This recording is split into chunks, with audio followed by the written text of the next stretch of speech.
welcome to the Wild West podcast. My name is Richie Riche of the MHRT Network. You notice here we are unfortunately without a Raiders companion here on the podcast. Unfortunately, family commitments have taken all of our Raiders options away. Those of you who are in Raider Nation, you have me on X. Go ahead and reach out if you'd like to jump into the show, and we can see what we can do to make that happen.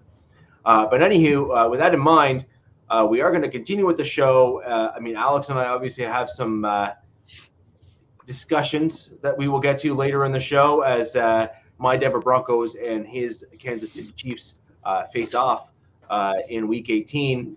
My Broncos basically need to win or they are bumped from the playoffs.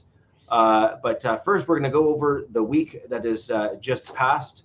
We'll call it Christmas week in terms of all the games that took place. Alex, I'm going to throw over to you for your game because it basically went as expected, I would imagine. Pretty tight. Yeah.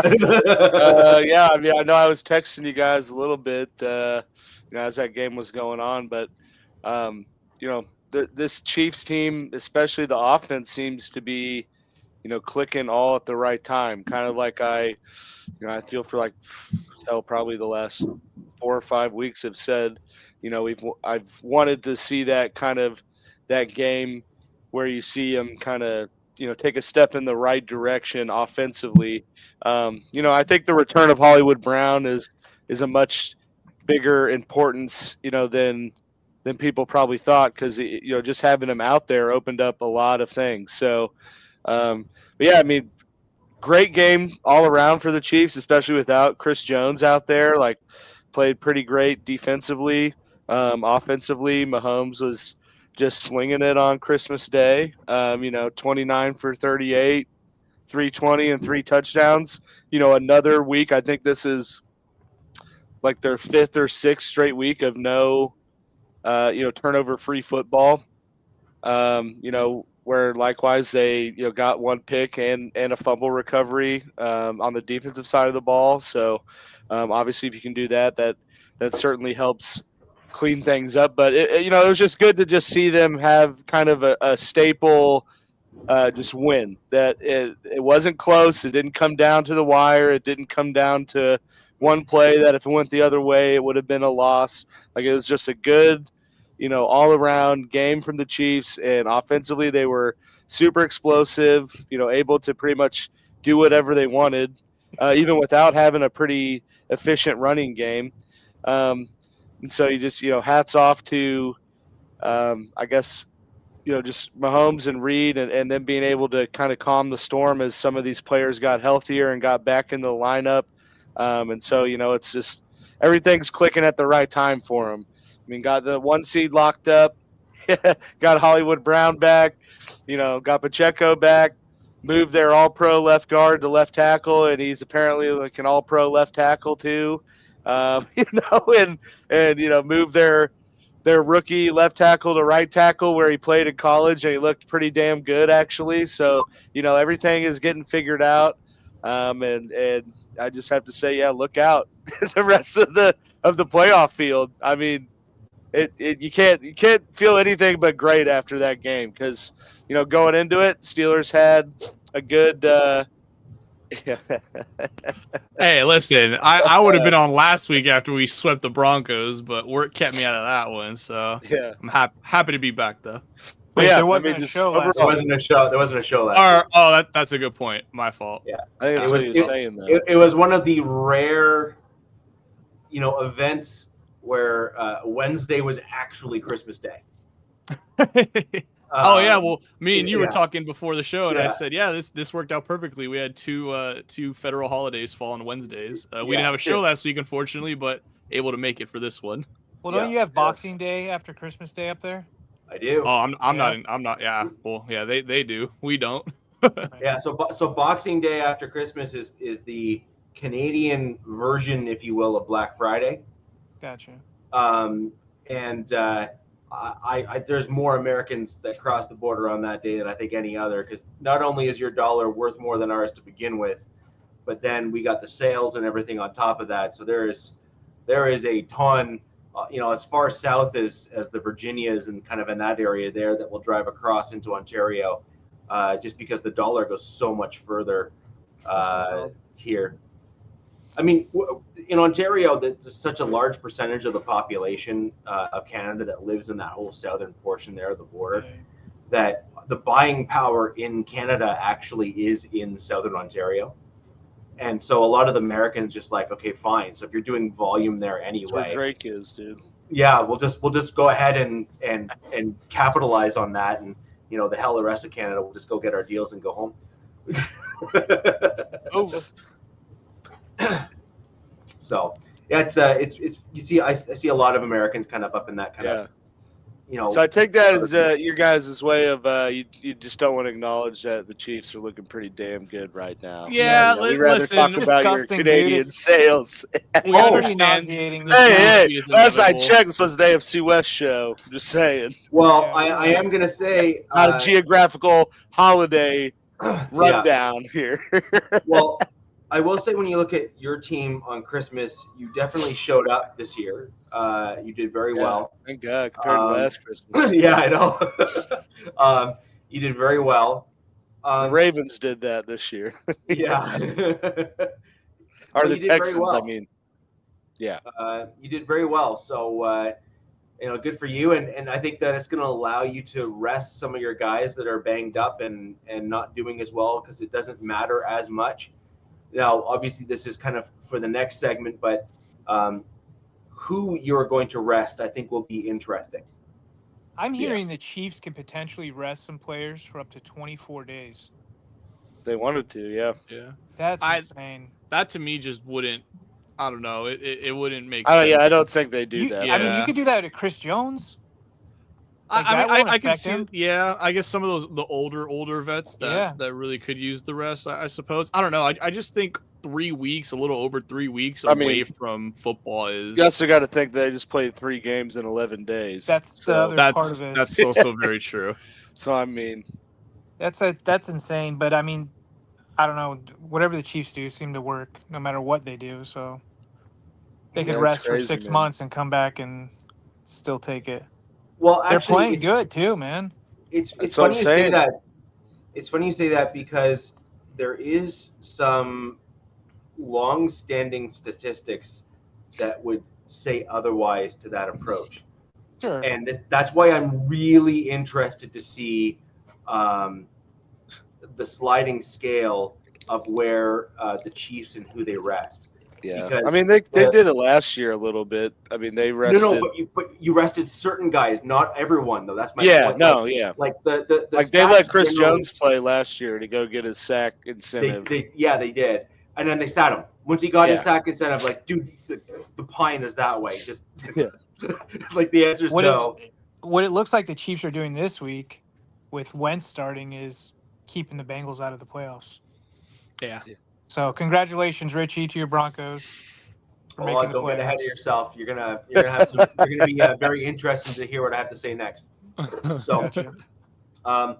But in terms of what I saw from the Chiefs, both that game and kind of a looking ahead to what might transpire in terms of who plays and who doesn't, I think you're obviously going to see Pacheco sit. You're going to want him to rest up again to get ready for the playoffs. I think that makes a ton of sense. The real question actually is going to be, and this is a very, very interesting one, is who from your offensive line are you going to want to rest, like in terms of injuries and stuff? Did anyone get hurt in that Christmas game? Obviously, we don't follow the Chiefs as closely as you do, Alex. This is going to be your wheelhouse for sure. Which guys do you think might be, whether it be banged up or maybe not 100%, that may benefit tremendously from sitting? Because that's really what it comes down to. You want the guys to get healthy, but you don't want to rest healthy guys to get them out of football shape and kind of the flow of a football game if you don't have to. That's kind of the magic formula typically you see in the NFL to make that work. Yeah. No, I mean, I think really the only person confirmed not playing right now is obviously Mahomes. But you did have Chris Jones, who didn't play last week and is limited. So, I mean, I imagine the core guys like Pacheco, Mahomes, Kelsey, Chris Jones, I imagine those guys are sitting, no doubt. But in terms of the offensive line, Jawan Taylor got hurt, which is why Wanye Morris slid over. And so I think he's really the only one that has a potential question mark to it. Otherwise, from what I've seen, I think they're at least a kind of maybe a preseason approach of like the first half or something. But I don't think you really want to just not have someone play, because especially if you're looking at almost a month before your next game, like that's just a lot to get out of that kind of the game feel is different than just practicing. So it's just I think that's why it's been pretty, I don't want to say like hush hush, but obviously the only person they've confirmed that is an unusual starter is Carson Wentz. And I think there's a reason why, and it's probably because at least to some degree these guys are playing, a little bit of this game. But yeah, I mean, it's all a conspiracy to not let the Bengals in because the Chiefs are scared of them. Even though they would have to beat Buffalo, it'd be like the perfect scenario for them. The amount of glazing the Bengals fans have lost their shit. It's not just them; it's the media pundits too, man. They're like, nobody wants to face and like people them. fail to realize the last time the Bengals beat the Chiefs, since then the Chiefs have won 2 other Super Bowls and have never lost to them. So it was 2021 last time that happened. Close the freaking yearbook, guys. Like, damn.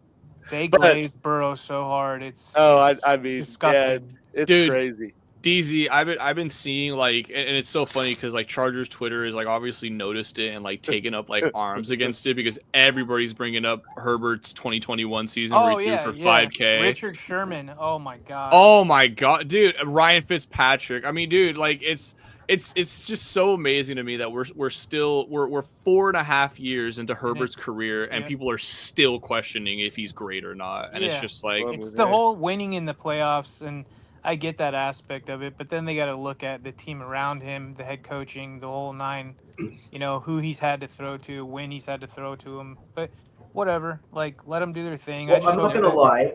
I am one of those people that has I'm not going to say I'll hedge my bet on a quarterback, but I will certainly qualify their play. So I was actually, this is going back to Super Bowl 50 days. This is back when I was harping folks in the comment sections of videos and stuff, which is Peyton Manning really had only won 1 Super Bowl, and he was being vaunted up as being, spectacular. I was like, don't get me wrong, the dude kills it in the regular season, but you need the guy to continue to progress as he gets into the playoffs and have at least go second round or third round or get back into the dance of the Super Bowl. And really, I think he put that to bed when he came with the Broncos and had that. Sure. But how many times did Peyton get into the playoffs? That's what I want to know. I honestly don't know that. Like, I want to know how many times he got in when he was a Colt. Probably, yeah, I mean. Most years. Like it was I know the more Chargers, often than not. I know we were like their look. What was that term? We were like their Achilles heel because we seem to always beat Peyton when he was in Indy. Mm-hmm. Well, I mean, he had a 14-13 record in the playoffs in his career, so I mean that's 500 with 2 Super Bowls. I mean that's about. Well, he had a lot of playoff games. I think he had is it 3 or 4 Super Bowl appearances and then 1. 3 or 4 apperances. No, he had 2 with the Colts. He lost the one He lost to the one against the Saints. Yeah, you're right. Yep. Mm-hmm. I totally forgot about that. Same about Matthew Stafford. I mean, people are calling him a great QB. I mean, now that he's in LA. But it's like once you get that win, and like it's until you get like some playoffs wins or a Super Bowl win, that's always going to be the catch-22. Well, like that's Dan Marino. Dan Marino, right? Yeah. Blew every record away in the regular season, or damn near just ever in passing. Changed the way the game was played through passing, but still to this day, people are like, never got the Super Bowl though. I think they say about Marino, he's like the only QB of that era that could play today's game. I think him and Fouts. I think Fouts could play in today's game too. So I mean, look, that's fair criticism. It's just the things they pick and choose on what to say about Justin, and he doesn't Oh yeah, Jim Kelly. Oh yeah, Jim Kelly. He could launch that Jim ball. Kelly. Yeah, you're right. Yeah. But it's like those three pretty much. Those were the only like pure Jim Kelly. Now it's just like, hey, dude went to 4 Super Bowls, never won one. I mean, remember with those QBs back in that era, they also like you couldn't just stand in the pocket without getting hit. You were getting you were getting clock killed. clean. Oh yeah, you were getting. Yeah. So it's like, and now this day and age in the football, if you're sitting in the pocket and somebody runs by and touches you, there's a flag. You want them to do that. Yeah, these QBs are looking at today's game and they're like, man, I wish I would have. I wish I was born 30 years later. I would have been throwing for 6,000 a year. Yeah.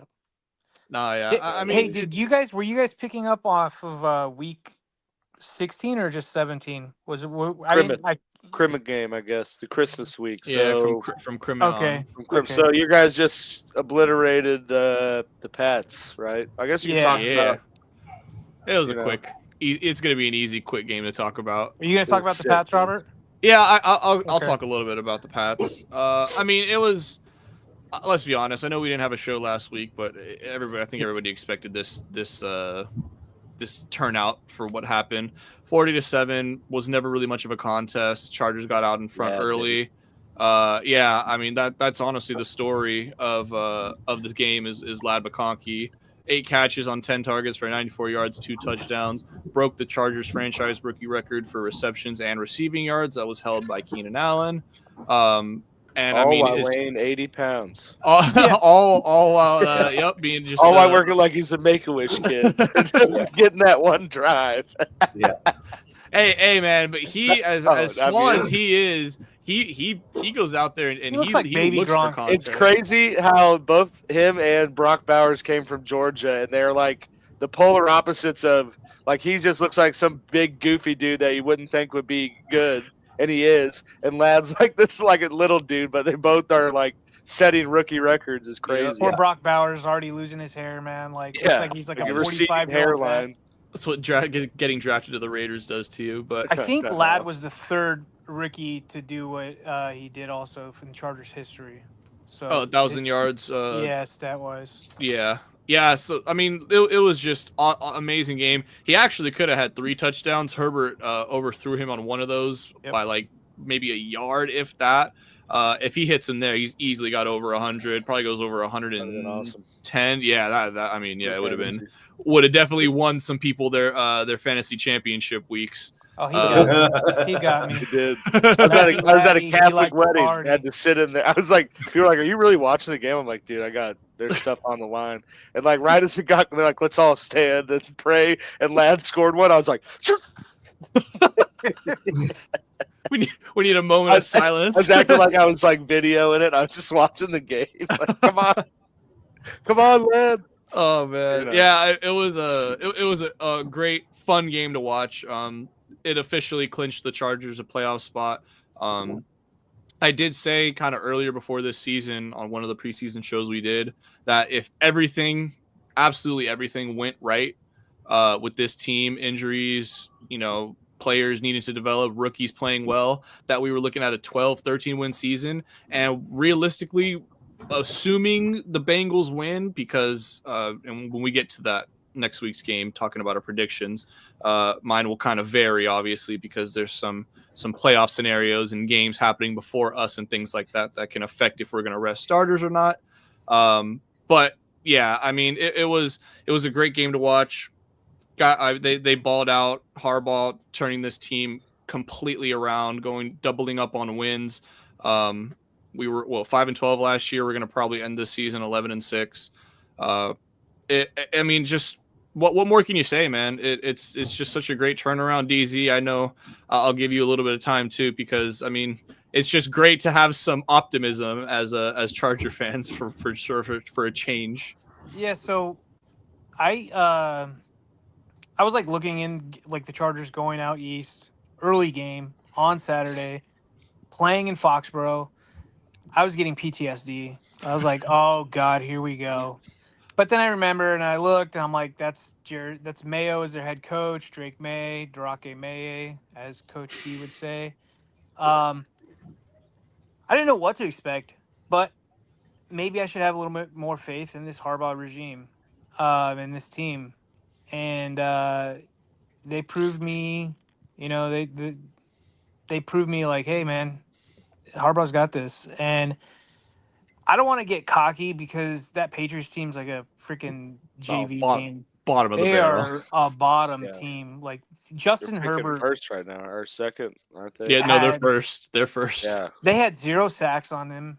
Like no pressure. No pressure. He could have done anything he wanted in the sitting in that pocket. And our O-line, I mean, I think Bradley Bozeman was the #1 graded center in the whole week. For the whole week, which should tell you something if you're familiar with his play all season. Also, the Chargers you guys talked about him in a different vein before. Right. His highlight of the season is taking off a person on the Saints game trying to hurt Herbert. That's like Bozeman's highlight of the season. It's not even a football play. That and his charity. So I have like a soft spot in my heart for him. But I mean, the time of possession for the Chargers and Pats was 40 minutes to 19 minutes. Like, come on, let's be real here. Like, Jesus. It wasn't even a game. So I'm glad they got that win, and it went that way, and they got to get some records and stuff. But let's be honest, man. It was almost like a bye week for them. They got to travel out east and hang out and team bonding and whatnot. So it almost felt like first downs is ridiculous. Yeah, I was gonna say it almost felt like this was like our reward for beating Denver in the fashion that we beat them in and not clinching, because it almost felt like the way that Denver game went, it was almost like we should have clinched. Yeah, it was almost like we should have just clinched the playoffs just based off of that, but obviously it was like, we needed to technically do it. So this was the game to just like, hey guys, you guys got to fly out east, but I'm coming in. It's the Patriots. I understand what you were saying too about like having that PTSD, because as a Charger fan, I mean, we're just known for finding ways to blow games. I don't even remember the last time we've ever won in Foxborough, to be honest. Well, we actually won last year with Staley 6-0 that was, oh my god. That was the like absolute just worst 6-0. 6-0. Yeah, the worst Soccer game of the score. season. Yeah, worst by far the worst with that offense. Yeah, no, seriously. Hey, guys, save some points for the other weeks. But so yeah, it was good it's good as Charger fans, because we have competent coaching, to when you're gonna face a far like worse team than you're gonna win. And with former Chargers teams, that was always the worry, is like, okay, we're playing the worst team in the league. How are we going to find a way to screw it up? How are we going to let them make this a game? Yeah. How is it going to be a 2-point game in the fourth quarter with like 5 minutes left? And we need Herbert to come in and just absolutely save us from, or, redeem us. So to be able to win these games convincingly, like you're supposed to with, inferior talent. I mean, I know it's not a lot to other fans, but to us, this is like everything. This is what we've been hoping for. There was a downside to this game, and it sucks, but we did lose Elijah Molden for the season. He broke a fibula. I'm assuming it was like a crack or something, because he went out the previous play, came back in, said he's fine, and obviously it wasn't. So that hit us pretty hard. We're really thin at safety. So there's that. Yeah, do you know DZ if like Gilman is coming back? So they opened up his practice window. Okay. And supposedly Gilman said he's ready to roll. I'm sure they're going to perfect timing. I'm sure they might want to get him some snaps against the Raiders, maybe just to get him back into some football shape. And then, but we're almost maxed out at IR, bringing guys back from IR. There's one more spot, and I believe that's open probably for, fingers crossed, Simi Fehoko to come back in playoffs. Oh, okay. Oh, yeah. Cool. So give us one. Yeah. We need some of those, some reinforcements for sure. Come playoff time, and we'll get to next week's game, but we also really need that 5th seed. Did they place the guy with the cracked fibula on IR? Yeah. I think it's because it's late in the season. Richie, I know what you're saying, but yeah. I'm not gonna lie. Depending on how bad it is, like I'm not saying he's gonna pull like who was it? A TO, kind of deal. But playing in the Super Bowl on it. Yeah. Yeah, like the thing with cracks is it depends on the severity of it, and it depends on what it's like. So he's obviously a younger dude because he's playing in the NFL. It is what it is. And if he's able to sit, like, again, I'm just thinking if you're thin at the position and the guy's willing, able, and capable, if it is a light enough crack or not as big, like if it's just like a pressure crack or something that's just like barely there, that can heal within 2 weeks. Yeah, I mean, I didn't mean to say crack because I'm assuming I'm just assuming that's what it was, but broken, whatever, Yeah, he was injured like very recently coming into this game, so I'm sure there was already some concern there. That's why I think they put him on the IR, because he was already somewhat nicked coming into this, and that pretty much just like took him out. Yeah, I think there was like question of him should he have even been playing in the game. Yeah, I know some people were saying that he should have been taken out, but I mean, it's Harbaugh's guys, and Harbaugh is all about playing and if play to win the game. Yeah, listen, for what it's worth, we weren't clinched. Like you can't. This is the problem former Chargers teams had, is you would just get complacent. You would think, it's a 3-win team. They got the top 3 pick. We don't need to really pay them no attention. And then you find yourselves in a 3-point game, late in the fourth quarter. So it happens. It's unfortunate, but I still have confidence for this team going into the playoffs. Like you were saying, DZ, we're kind of running out of elevations. You do get 2 more going into playoffs, so that is going to help us out tremendously. 2. Yeah. And we'll see. So I think if Gilman comes back, that maxes it out. And then we get the 2 more in playoffs. Okay, yeah. Yeah, so that could be another reason we put him on IR too. Is perhaps if Molden does heal relatively quickly, you're able to bring him back. He put on his Instagram, he's like, he did his whole farewell thing on my season's over. Yeah. So yeah. So on that note, there, I actually want to transition a little bit into the Raiders side of things just a little bit. So they've decided to like win. Yeah, a couple games here. Thank God. And so I do want to bring back Ernest. Thank you for dropping one of the first comments on the episode tonight with your shout out to Cap and whatnot here. And so I actually agree a little bit, not in full, but at least a little bit with what you're saying here. You're basically going down the route that I wanted for the Denver Broncos, which is kind of the cart versus horse scenario. So you see what the Kansas City Chiefs did. They bolstered their skill positions, their offensive line, their defensive line. And then once they had at least a reasonable percentage of those positions all sorted out, where they had that foundation that they believed was there, they then felt comfortable trading away a couple picks to get themselves up into the first round, although not as many as other teams have had to get up into that, top 10, 11 picks for Mahomes. And it's worked out rather well for them. Now, on the flip side, you could go down the route of like what my Broncos are attempting to do, which is you draft your quarterback in the first round and you hope they work out. Typically speaking, though, quarterbacks that work out in the first round are often either number 1, number 2, or number 3, although number 3 is very rare. And it is even more rare to have someone that's picked 4th, 5th, or 6th or beyond in the draft, even in the first round, and work out for a team. It's just typically more rare, just because quarterback is one of those upper echelon positions that there's typically just a chasm between, A versus B.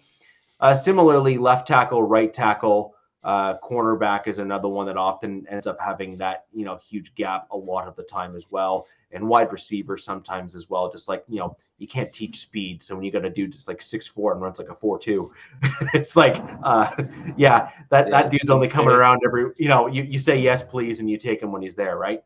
Or a nose tackle or D tackle, those guys that are elite at the positions. You take as early as you can, because those are great. So I actually kind of agree with this general thought process, which is your team has done well enough to work yourself out of that kind of number 1 pick So then what's your option? You go ahead and you move yourself either back in the draft or shimmy shake yourself around. And then you build out the remainder of your roster. You get a better offensive line. You build out the corner positions. You build out your defensive positions to kind of bolster out the D line, bolster out the offensive line. And maybe you bring in another piece of competition to go along with AOC, or maybe you get rid of AOC, you keep Minshew, but bring in another guy to kind of compete with him and give them better protection, better running backs, and better wide receivers to kind of throw to. And then put yourself in a position where you feel comfortable trading away 2 firsts and a second to move up into the draft to get your quarterback of the future. However, this is not the draft to do that. No. Okay. You basically got 2 dudes and maybe the rest are maybe if they work out, nobody saw it coming, and don't lie to yourself. Nobody saw it coming. There's going to be that one pundit that's like, I had him as number 1 on my board. I think the Raiders have some pretty decent options if it works out. There's some teams willing to move off some quarterbacks. Yeah, I think there's going to be a big purge on QBs. You have J.J. McCarthy, you have Jameis Winston if you want to go that route. I think J.J. would cost a lot of draft capital. Daniel Jones. There's some guys that the Raiders... Potentially Kyler Murray. If they do go that route, like build up the O-line like you said. Mac Jones. Who wants a Carney at quarterback, though? I know, but I mean, it's different than last year. In that last year, just like last year it was like a pretty QB heavy draft class, obviously, and they just were like right outside the cusp of that. This year they're going to be a little higher up, but it's not QB heavy. But I think it's going to be a very heavy market in terms of already established right players. Now? Is that the Patriots? Giants? Yeah, Patriots. Or Patriots? Yeah, it's like 1-2. They're not going to pick. They're not going. That's the other thing, though. But like the Patriots they got Drake May, and I like what I'm sure they've liked what they see. Yeah. So, but it's like, what are they going to ask for that? If the Raiders move up, they're going to want Max Crosby. They're going to want two picks. But I don't think they're going to be willing to go very far, because like the Patriots' problem right now is they probably feel comfortable and they like what they've seen from their quarterback. But the thing is, they also know that what's surrounding their quarterback is trash. Yes, right. Very much so. And so the thing is, they want to build some capital, but they don't want to be able to go too far down because they need tackles, they need defensive linemen, wide receivers. Number 1 overall. So the Chiefs did. Eric Fisher, baby.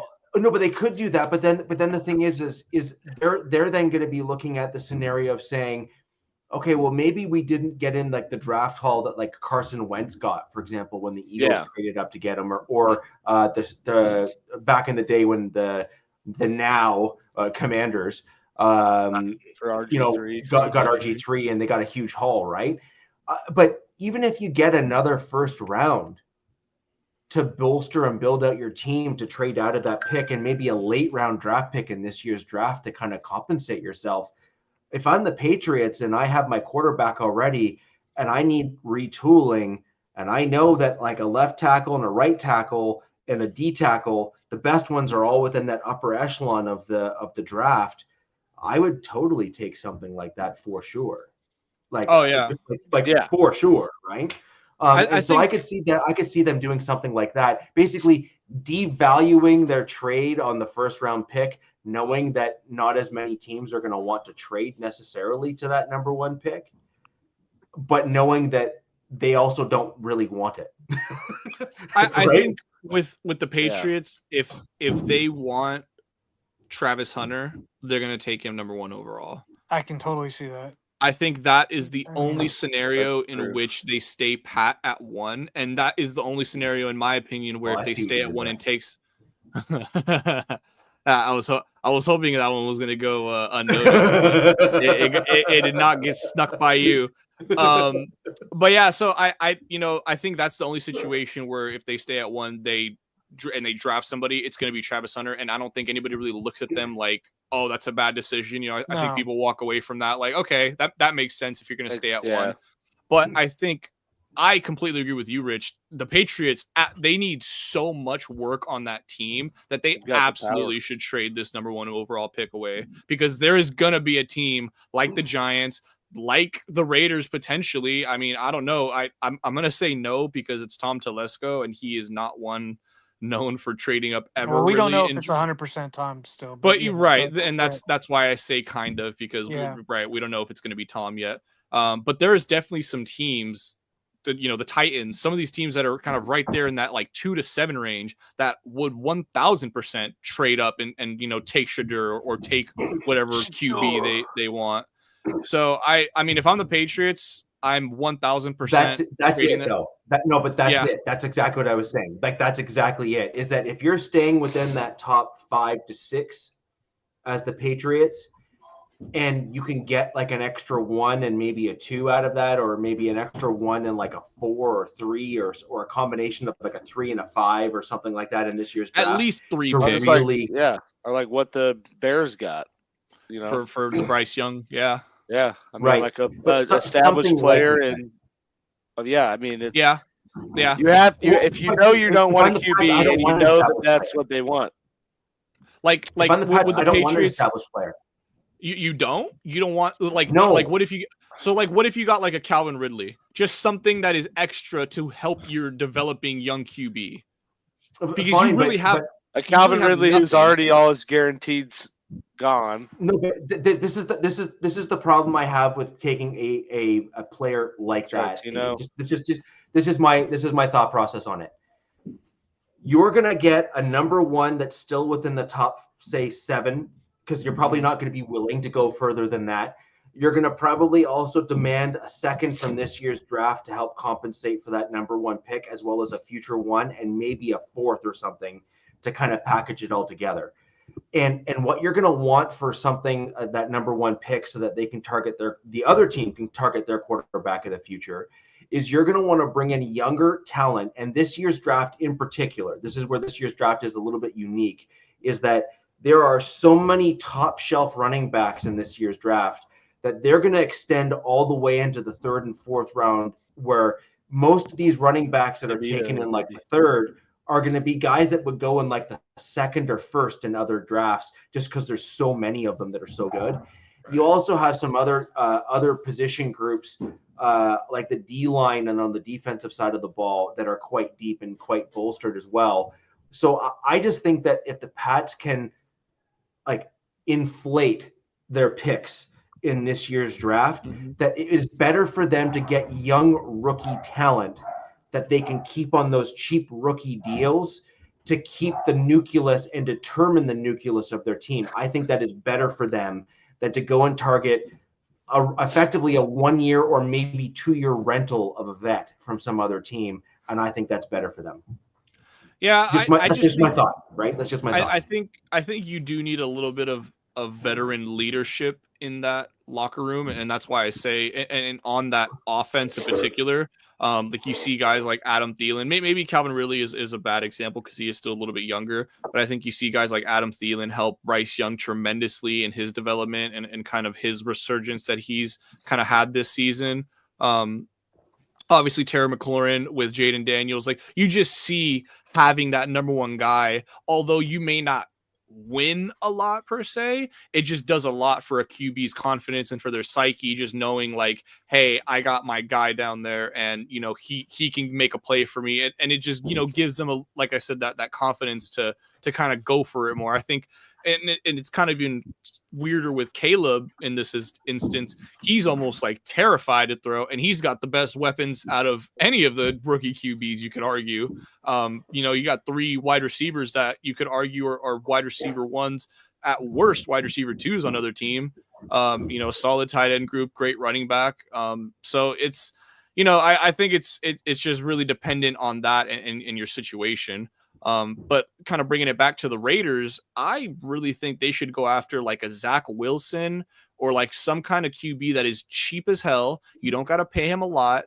And they, like you said, got to build in the trenches first, start building that O-line. They did a good job of it kind of in this year's draft, JPJ, some other picks that they made as well. But I think you still got to heavily invest in that O-line. Maybe you spend a little bit of free agent money on a running back, kind of make this a run central team that plays good defense, controls the clock.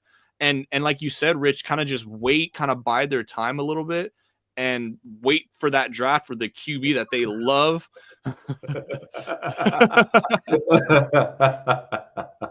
Oh my God, I didn't even realize that. Oh yeah, that's look. I'm not going to say no one has ever accused our chat of not being sharp. We'll just put it that way. No, absolutely not. But yeah, so and kind of just for the Raiders, just kind of wait for their QB and either trade up to get him or maybe I don't think it will be that bad that year, but kind of wait to make their move. I think like you said, Fields is another one. I mean, that's what I'm saying. There's so many young options that will be cheap. Yeah, the Raiders can't afford to pay anybody big money right now. Well, they are stick with AOC. I mean, and just build around this kid. I mean, they seem to like him. And there's no guarantee AP's the guy there. Oh, I think he's gone after this year. I mean, yeah, like this whole notion of like no. This culture, there's coaches out there that could turn that, and I would hate to see it, that could turn that team around. No. I think you're taking Vrabel over this guy for sure. Hey, how about this? No. And this would be my worst nightmare is Pete Carroll comes back. Man. But I think he wants to be in Chicago. Sure. There's that, yeah. I don't think I think what the Raiders' plan is they've played themselves out of that early pick for number 1, number 2. And typically it's coach and quarterback tied together, right? I think what you're going to see this season right here is they played themselves far enough down in the draft order where they're not going to be able to pick a there's a Homer Simpson quote in there somewhere. But I actually think that what they have done now is AP has effectively extended his time there simply because of that. You just tried to casually. Is that your Stanley, Robert? No, dude. It's like, man, this is what I've been bringing. You're a Culligan man, dude. No, man. I don't drink soda or anything. I'm just like straight water. So I fill that thing up like daily, and I try to finish at least one. You got to be pissing like every 5 minutes. How do you? Oh yeah, 100%. But I'm telling you, man, it's water. It's just aggressively big, dude. Robert legitimately going to be pulling an Austin Powers after this. I have one of those. I have one of those big jugs, dude. Jesus Christ! I'm a fan of big jugs. I can't lie. Robert, I have one of those giant Yeti ones. Like what you just have. I got it. It's badass, but trying to drink that while you're driving does not work. It's like holding a cooler above your head and praying to God you're not getting. You gotta zip tie some kind of straw contraption, just like a little like a gerbil. No, that's definitely one where you wait till you're at like a full stop and you're like, all right, am I good? All right, like it's a process.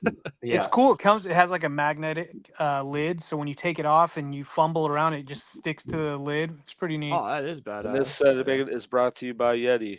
By promo code we're not sponsored. West. So we have a ton of Yeti. We have a ton of Yeti products in our house, but we're like anti-Yeti now because they're not American. They like sold all their stuff. They're like all built in China or wherever now. So now we have a I hate to say this, but now we have a cooler it's Orca cooler. I don't know if you're familiar with that brand. They're all made in Tennessee. Yeah. It was like $700. So we need to clip this, send it to them. Say, come on, sponsor us. Sponsorship. Look what we're doing for you. I'm a huge fan of that type of gear. I find it as I'm drinking out of a Yeti. Yeah, no, but that kind of stuff tends to last you a ton of time. So Orca, I'm more than willing to have an ad read on the show. We'll go ahead and throw that out there into the internet's world. Just saying. But I actually agree with you. I love the American-made products. They tend to last you a little bit longer that are kind of actually built within the U.S. just because they're not made cheaply and then stamped with "Made in USA" because they decided to slap a coat of paint on it. But anyways, no Yeti. yeah, and it's like Yeti, made in USA. Hey, to put the strip of paint on, we need to be able to put that stamp on it. But anyways, with regards to the Broncos game, I want to quickly cover off the Broncos Bengals just because that was a first off, if nothing else, what a good game. It was a good game to watch. I have to give credit where credit is due. Obviously, as a Broncos fan, 4-letter words were aplenty for me. I just don't know where to it was earmuffs. Yeah, earmuffs. Yes, yeah, kids earmuffs. But it was bad. It was like super bad. So for the record, because this is very, very important, I take some pride in this, although not a tremendous amount because it's almost always negative towards my team. But it is what it is. On X, more than like 5 days before the game, I basically posted, Broncos fans need to slow the roll. There is absolutely zero guarantee that we are winning this game. Whoa. And sadly, yeah, I was really hoping that I was wrong in my Richie conjured that up. Yeah, my gut reaction. No, I've seen a few things and I didn't like what I saw from the Chargers game. I saw a lot of things in the Chargers game that I thought that the Bengals were certainly capable of exploiting themselves given the talent that they had on the roster. Sadly, I was correct. But nonetheless, it's good to know that, I can transpose certain things from one game to another. And that's, part of why I'm here. And that's a problem, right? Like that's a huge problem for the Denver Broncos is that if some dude from Canada who just knows a little bit of football can see that stuff on film, I guarantee you an NFL paid coach can figure that crap out too. Right? Yeah. And that's what my problem is that I shouldn't be able to be one of the few people that is willing to put that stuff, on paper and own it if I'm wrong or right. But the amount of people that came back and was like, oh yeah, like they didn't read like when I posted it. They only read after I posted it. And they're like, hindsight 2020, right, bro? I was like, dude, look at the date and the time. Yeah, look at the timestamp. Yeah, like come on, man. I got receipts. Come on, dude. It's not like I'm not generally live on air. Like what I'm putting out there is recorded and archived. Like there is no running from the things that you've said, right? But I saw Richie, a lot of the same. Richie, I'm surprised that you put that out against the Bengals. I mean, Broncos are like what top tier defense, top in numbers and 1 through 5, 1 through 3. Anymore. Well, right. I mean, the Bengals like second in EPA. The Bengals skew everybody's defensive numbers. Yeah, right? Just but that's all they can do. This is my point, though. The Broncos, up until like basically the end of the third quarter, were like number 3 in the NFL, or no, the second last game of the third quarter. So the last game we played before the bye was not great for the defense, but we won. Like we had good defensive plays, like where we ended up getting strip sacks and pick sixes and all that kind of stuff. So that's great. But when you look at the overall things, like in terms of like yards against, all that kind of stuff, they were not great stats. And then that trend continued when we played the Chargers. And then my concern, and this is sadly what also played out here, is that it's looking like it likely will probably continue with the Chiefs, and that's just unfortunate. Like it's literally unfortunate. Richie, I didn't look into your stats against the Bengals, but do you recall how many penalties you guys had? What did you say? Defensive or offensively? 7 total. No, so defensively or offensively? Both, because when you play the Chargers, they had 7 penalties for 61 yards. Yep. And the Chargers had 7 2 for 35.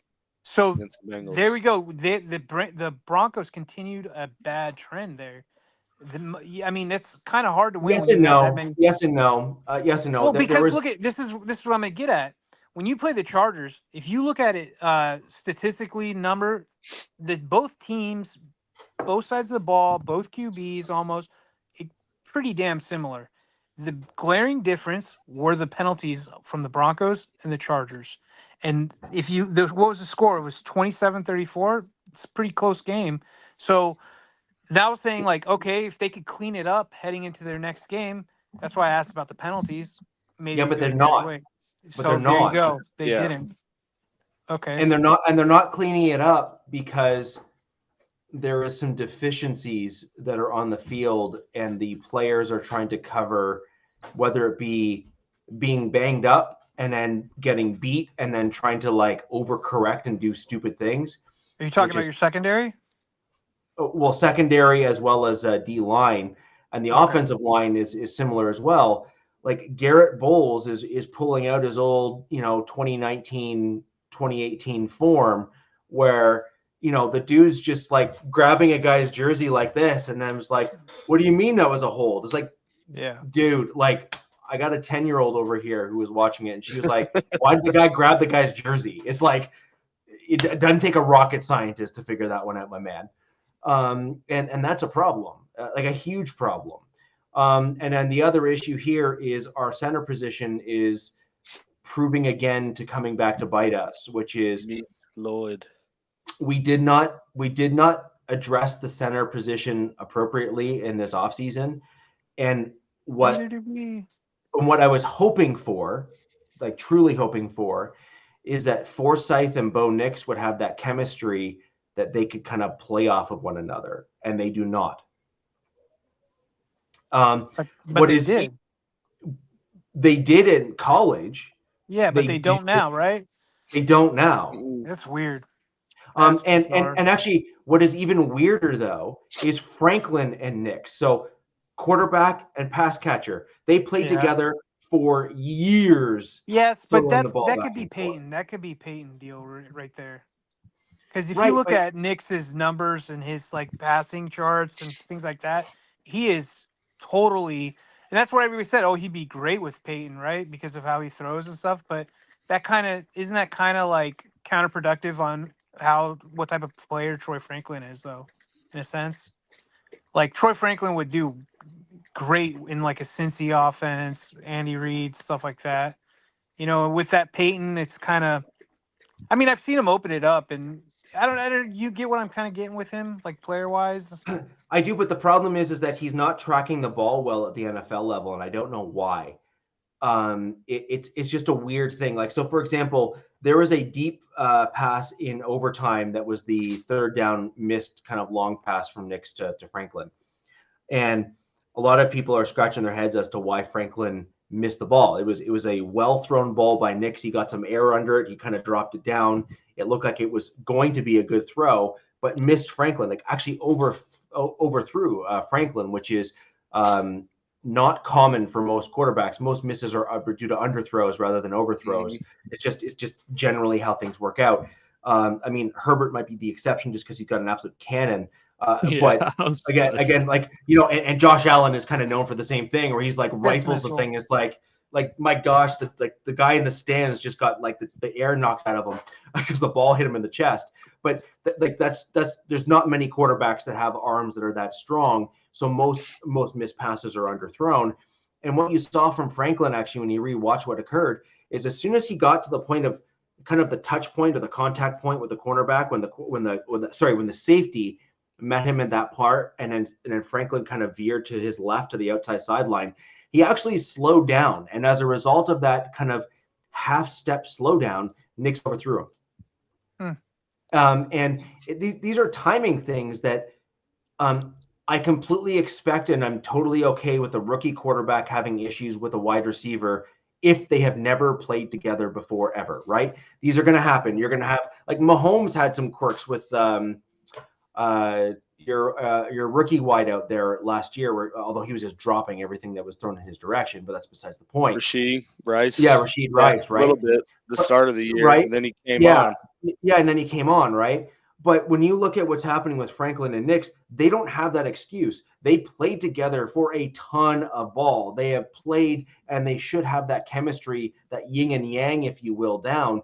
In fact, they should be able to make throws where Nix just kind of looks over him and smiles, and they kind of know what to do intuitively. Are we skewed by Burrow and Chase, though? No. I mean, I get what you're saying, but I mean, you don't think so? Not at all? No, Brock Osweiler sucked as a quarterback at the NFL level, except he had a big wide receiver that came over from Arizona, and Brock Osweiler was like only really able to throw to him. That name I haven't heard in a long time. Wasn't Brock? Was he like 6'7"? Was that the guy? Yeah, he's huge. The guy was 6'8". Sun Devil. I think he was 6'8". And then the Texans gave him like $60 million. Yeah, was it the Texans or the Broncos? It was the Texans. So much the money. Texans. Bill O'Brien paid him. He was the backup on the Broncos. And then the Texans behind Peyton. That's what it was. And then the Texans actually paid the Browns to take them away. Take them away. Yeah. After not even a full season, I don't think. Yeah, it was bad. Like, holy shit, what have we done? It was the second year, but it was bad. It was bad. But again, the point here is that you Oregon lost officially. Terrible. Number one quarterback. You expect a quarterback and their wide receiver, especially the number one target, to at least be able to have some form of chemistry at the NFL level, even if it's not every route or whatever the case may be. But you certainly expect the chemistry component, the timing component to be there. It's possible that the wide receiver runs the wrong route, and that's cool. That happens, like, the wide receiver trying to adjust to the NFL, and I can actually accept that. But what I don't understand is the timing issue, because that should just come naturally for these guys. Yeah. Well, I'd be curious, too, as to, like, I don't know. I didn't watch Oregon Duck games all that close, so it's like I wonder how, like, what was the extent of Troy Franklin's big chunk plays? Was it just like they knew, oh, this is cover 3, just shoot up the seam and I'm going to throw it? Because you hear like college quarterbacks that were amazing in college and they get to the NFL and they talk about the differences. You actually have to analyze everything. Where in college, I didn't know what this coverage looked like because I just knew if that guy's down, inside a little bit, I'm just going to throw the quick streak. So it's like you wonder if some of that is coming in too with Franklin and Nix and just the seamless blend they seem to have at Oregon that's not really carried over to the NFL yet, with a new offense. There could be a little bit of that, although the one comment and the reason why Bo Nix was basically slated to be a Sean Payton guy is Oregon largely ran a pro-style offense. And Bo Nix, unlike most, and this is kind of what you're getting at, Alex, most NFL quarterbacks are basically see ball, throw ball, dude open because talent is not great, therefore looks great, is kind of the general, summarized kind of dumbed down version, right? But Bo Nix was actually calling adjustments at the line of scrimmage in college. Like he was actually adjusting protections. He was calling like a pretty legit pro style offense. Yeah. And that's why they kind of felt that he and Sean Payton were kind of a match made in heaven in some regards, because Bo Nix had that pro ready, pro style offense that he ran at Oregon. He had the mental IQ to be able to kind of do the stuff in terms of football knowledge and whatnot. And then he had his wide receiver that was his number one college target when he was there at Oregon. Yeah. In Franklin. And that's what I'm saying is Peyton and Nix have clearly worked out well. Okay. No argument for me there. He has exceeded all expectations by a mile for most rookie quarterbacks. Like you cannot expect much better than you're getting from Bo Nix thus far. You just can't. Cool. Awesome.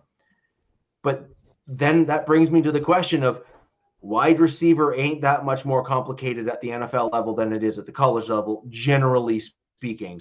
It's a route tree. You're expected to run the route.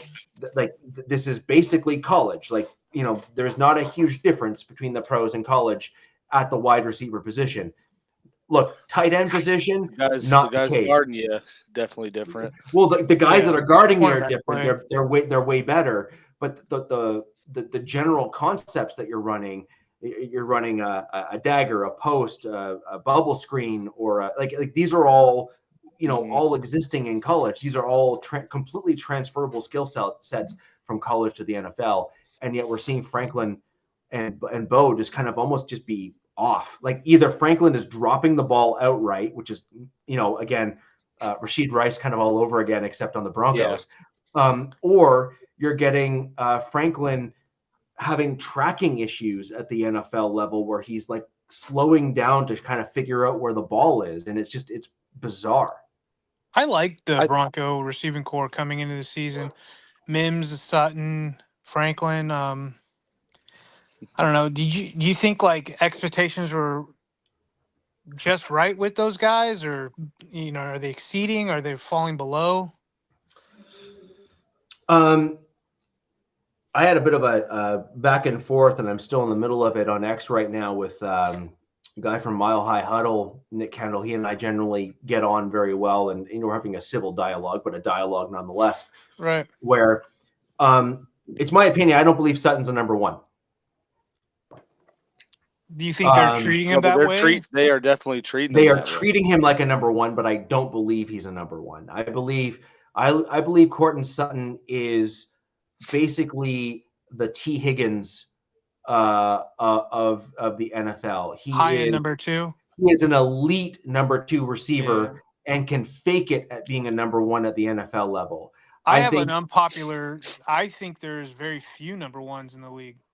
I agree. I think it's just filled with number 2s, 3s, and 4s, I guess. Yeah, I agree. I think there are. I think a lot of people overestimate the amount of true elite number one wide receivers at the NFL level. Okay, Alex, for the Chiefs, I don't think there's not one number one on that team right now, play wise. No, like Hopkins. They haven't. I mean, they haven't had one since they got rid of Tyreek. Right. Yeah. But I mean, that's kind of how they've wanted to do it. But and they you see operate teams fine. do that. Yeah. Yeah.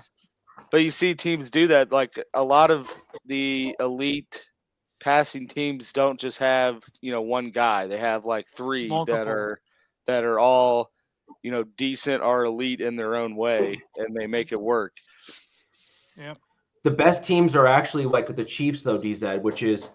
Yeah. No, I agree. You have a guy like Patrick Mahomes who is such a gifted passer of the football.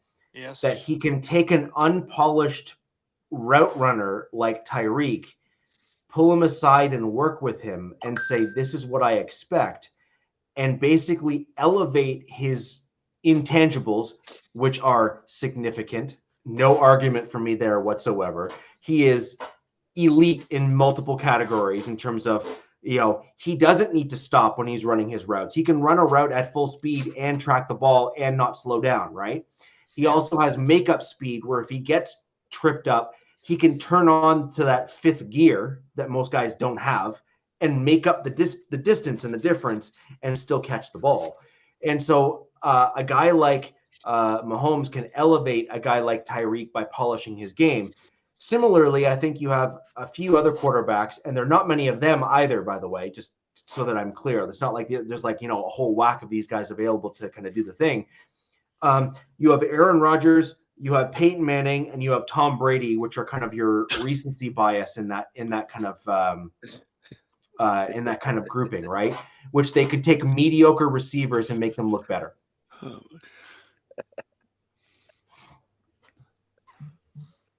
He's on that TRT. Yeah. He's on that growth hormone. He's on that creatine. That's why he's little extra creatine boost in those in that jug, right?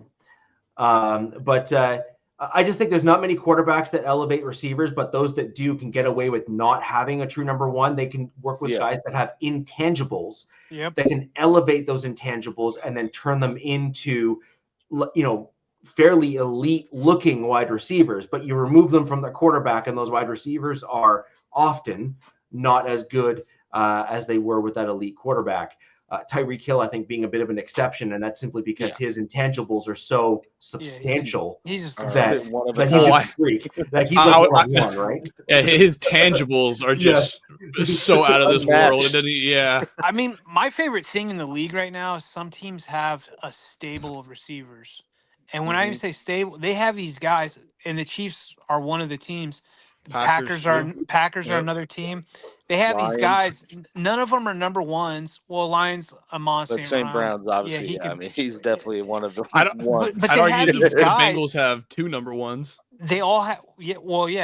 I mean, elite high end one. But they have these guys, and they all have different skill sets. They all have different route running skills and concepts and what they do great. And once you have a good OC and a QB to mix with that, I mean, it's a lethal combination. I'm sure Green Bay will get there, but they're already showing that they're trending in the right direction. And I thought that with the Packers, I mean, not the Packers, the Broncos, what I was getting back earlier with Cortland, Mims, Sutton, Franklin, I'm sorry. And then there was one other guy, but I think it was when you guys had Tim Patrick. Reynolds. You traded him. Reynolds, yeah.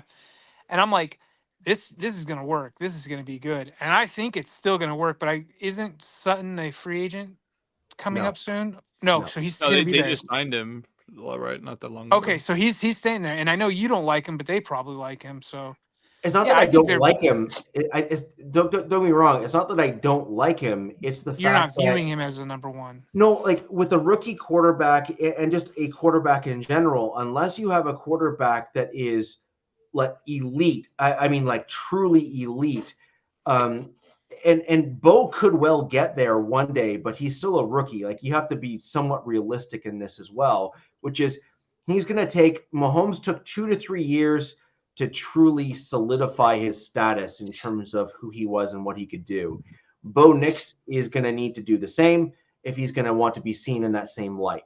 He has way outperformed what a rookie quarterback ought to do. And then the question is going to be, all right, you got Jaden Daniels and you have Bo Nix. I liked both quarterbacks coming out of the draft. Jaden Daniels, I felt, had a few more intangibles. I thought he was a little bit faster on his feet, and I thought he can kind of do a little bit more extending plays. But Bo Nix was kind of like 1A, 1B. I thought Nix had a bit of a better decision-making processor in terms of how he read the field in the college level, but then didn't have quite the same level of intangibles as Jaden Daniels did. Both have translated and transferred their skills to the NFL. And, I mean, it's like it was, at least up until a few weeks ago, a 1A, 1B race for Offensive Rookie of the Year, seemingly. I think Daniels has now ran away with it, in my opinion. That's just, for what it's worth. But at one point, I think it was very much neck and neck, and I think that was justified at that point. There's another thing. I think it's the makeup of the QBs. Like, I don't know anything about with Nix, but I do know with Jaden Daniels, especially since I live just south of the Commanders. The teammates love him. Yeah. Like, the beat writers, everybody's reporting that they think this kid's special. They love him. He's humble, and he's got that makeup that you want in the NFL. So I'm wondering, like, have you heard any of that about Bo Nix? Oh, 100%. But the problem is that you're missing the extras. Like, sure, we don't have our offensive line has struggled tremendously in run blocking. Our running backs, for whatever reason, it's not even our running backs, because I think that's an inaccurate statement.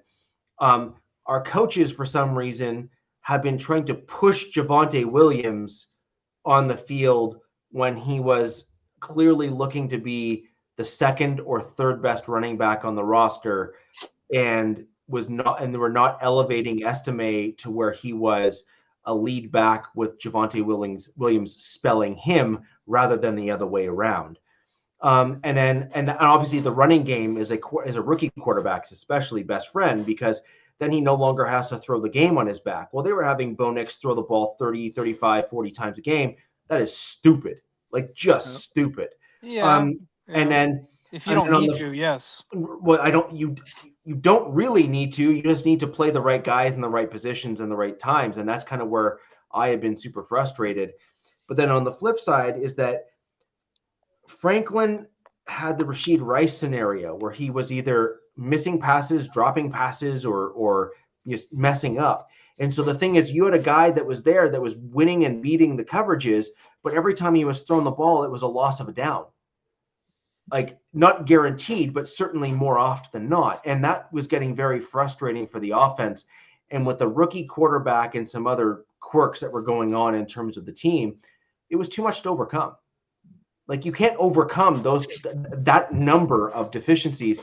And it's the same reason why last season, Alex, a lot of people were saying, I'm not sure what the Chiefs are going to do. I mean, they keep on dropping passes and, this, that, and the third. Like, and it was, even you were saying, they lost games from drop passes. Look, I can't deny that because we've lost a couple games because of it, right? Like 100%. Yeah. So it's the same thing with my Denver Broncos, which is you're seeing quirks like that. And then to my point about Courtland Sutton, he's winning certain games and winning certain routes. But the problem is he's not winning the majority of the routes and the majority of the things. And for a true number one and a guy that's getting paid, maybe not at a number one level, but certainly in that upper tier of the wide receivers, you want them to be winning most of those routes because you then want to then allow a guy like Vele, who's a rookie, who I really like. Bailey, another guy. We didn't even talk about him. That dude is showing like he can be the Patrick fill-in. But again, that's like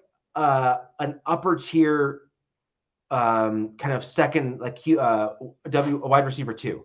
That's like an upper end wide receiver 2. Where is your I can turn on the jets and get open and catch, like, run routes, run quick, and get open. And those are your legit, like, your Jamar Chases. That's what, like, your Amon-Ra Brown that you were talking about. Justin Jefferson, other guys like that. Those are those guys. You need dudes like that. And then you end up with Collins. But then you end up with this really interesting group that often gets conflated with those elite number ones. Courtland Sutton, T. Higgins, and that group there, and that's a problem.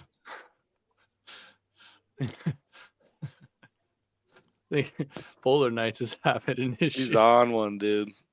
Yeah. They are on one. Yeah. But anyways, getting back to quickly kind of wrapping up the Bengals game, at least from my perspective, the Broncos did not adjust very well defensively, which is my concern and is my concern coming into the Chiefs game as well.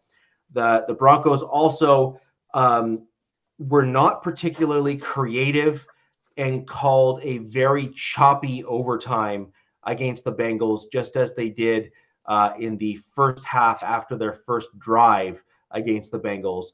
They kind of allowed themselves to get stagnant and stale, and they didn't overcome things. And then they also played they didn't play to win. They played to not lose. And should have went for 2.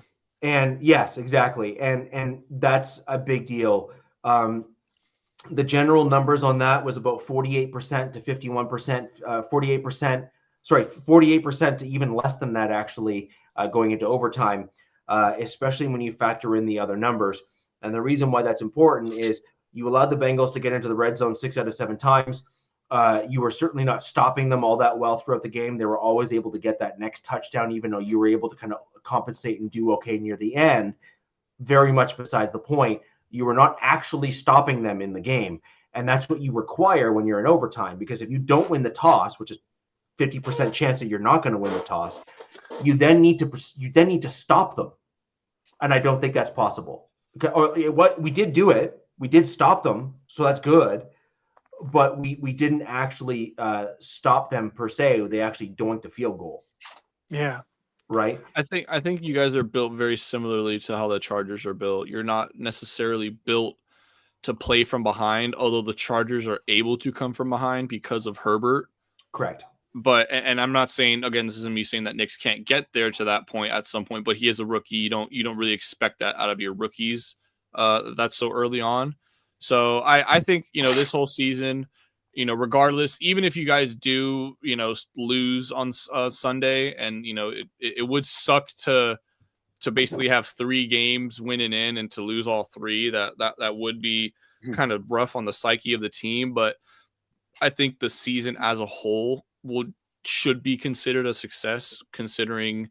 I agree. Actually. Yes. Yeah, I don't think Nick's was. I mean, your draft pick's already screwed, dude. So it's like this is going to be great for the Broncos team, organization going into the 25 season, and who knows what they can do in the playoffs. You never know. So I think just you get a little bit more kind of similar to the Chargers. You get a little bit more O-line protection. Get maybe another weapon or two on the outside, maybe a tight end. I know. I think in more specifically because it's Sean Payton's offense, you need to get kind of like that Alvin Kamara type back. And somebody who can come out of the backfield, catch it. Well, wouldn't that be McLaughlin? Yeah. No, it was going to be McLaughlin, but I think it's going to be Mims. I think he's going to play more of that role. Dude, I love McLaughlin, man. Yeah, I think that kid is freaking awesome. Oh my god! Do not be shocked because I might be wrong on this, but Alvin Kamara may or may not be a free agent next year. Do not be shocked if you see Sean Payton and the Broncos go after him. I'm just telling you, Richie. I would not be shocked. Mark this down if the Broncos went after Alvin Kamara. The Saints are going to have to tear that team down to the nuts and bolts. Which is exactly why they're going to go after him, because the Saints are going to just fire sell everybody on that. Anybody who's not on a rookie deal and anybody who's not getting paid more than like 15 or 10 mil is out the building. Yep. Yeah. So that's my general take on the Bengals. I just think that we made too many mistakes. Cheese factory. Many of them were coaching errors and or adjustment errors, and that is stuff that is actually beyond some of the players' control. The players have to execute the play that's given to them. Buddy. So. Yeah, I think you guys just aren't built, at least this year, you guys aren't built to win shootouts. And that's ultimately what this game became. For a while, you guys really were keeping it defensive and kind of keeping that score down kind of like well into the third quarter. But, the offense, the seasoned vets kind of did what they did. And the Bengals are on a tear right now. They are hungry for that last playoff spot. I mean, Joe Burrow is arguably the MVP. Yeah. I mean, Joe Burrow minus the record, I guess you could say. But that's the thing, though. I mean, they wouldn't be where they're at if they didn't have him. He is the reason. Well, take away Chase. They don't stop anyone. They just give him the Chargers fucking receivers. Let's see this guy. Dude, just get off this whole MVP. He has the best duo in the league. And I'm not disputing that. I mean, and then not to mention Chase Brown is an amazing running back. I love that kid too. And then Gesicki's been a huge tight end for them this season. He's finally showing up, and he didn't really do that with the Patriots and Miami, Miami he did. But I mean, dude, Chase and Higgins, you want. You're wrong. Hold on. You're wrong. The Broncos are playing with over $85 million in dead cap. Yeah, they got the ton of dead cap. Other than that, you're right. Other than that, you're totally right. Other than that, I'm right there with you. But you got to bump that number up just a little bit. Real quick, I know Richie, you probably don't play fantasy football, but I watch Jamar Chase. I watch him a lot. I've had him in leagues. I watch him go against every defense, and no matter what, he's that alpha X wide receiver one. He will get open no matter what against anybody. That was my point earlier in the show. Yeah, right. That was my point earlier in the show. Yes. Yeah. There's no 4 matter dudes who's in the on league him that can do that. Yeah. And it's insane. There's only a few receivers right now that are doing that. And I mean, I'll get hate for this. I don't even think Jefferson does that right now with Darnold, how they're set up. Chase is the only guy I'm seeing consistently get open like that. And look, I think it's Jeff. I was gonna say with Jefferson, it's a little bit different. Fuller is just on one today, man. But like what I was saying with the Vikings, I think their case is just a little bit different because they have Jordan Addison as well, and this is why obviously I'm not trying to make any I'm not discounting what Jamar Chase and what Justin Jefferson are doing, not at all. Yeah, but I would take Higgins over Addison any day of the week. Oh no, 100%. But my point is that they have somebody that is very competent, that is good to very good, opposite side of them. that is drawing that attention away. And I mean, you see it this year with Darnold. The dude's thrown, it's 35 touchdown passes. And I know a lot of people. Best season. Yeah, he's having his, but just look at that surrounding cast. I mean, the O-line is good. The run game is good with Aaron Jones. You got two bona fide wide receivers on either end. Hawkinson is back from injury. Like, they just have so much going right. The defense is playing fantastic under Brian Flores. That's a clone. So it's the only plus side to that is their defense. They're not having to throw as much. Is that right? They're not.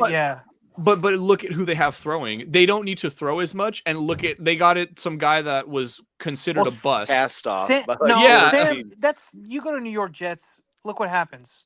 But it's like Baker. Like I use them in that same comparison. In that but Baker was considered Jets to Panthers. What's going on with Aaron Rodgers right now in New York? And then look what happened to Sam in New York.